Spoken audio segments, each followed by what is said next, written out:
Monsieur Krabal a la parole. Monsieur le ministre, Monsieur le Président,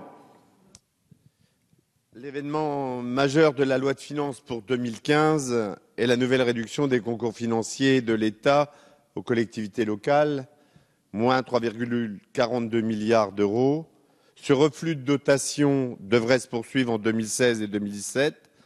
Ainsi, sur cette période, la baisse de la DGF représente 15,8 milliards d'euros. Certes, il faut désendetter notre pays, mais il faut aussi rappeler que les collectivités territoriales ne sont pas directement concernées par cette dette. Rappelez aussi que nos communes rurales et nos bourgs-centres n'ont pas eu pour habitude de dépenser sans compter, et que nous n'avons pas attendu cette contribution pour faire des économies. Le rapport sénatorial sur les collectivités territoriales démontre les conséquences négatives de cette réduction pour les bourgs-centres et les petites villes, d'autant plus que la majoration du taux du fonds de compensation de TVA et l'augmentation de la DETR, qui sont en soi de bonnes choses, font néanmoins pâle mesure au regard des baisses de la DGF.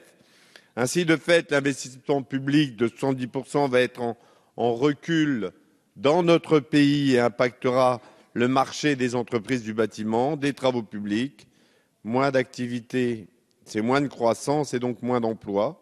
Ma ville, Château-Thierry, comme d'autres collectivités, est éligible à la DSU cible, à la DSR, et nous avons même 2 quartiers classés au titre de la politique de la ville.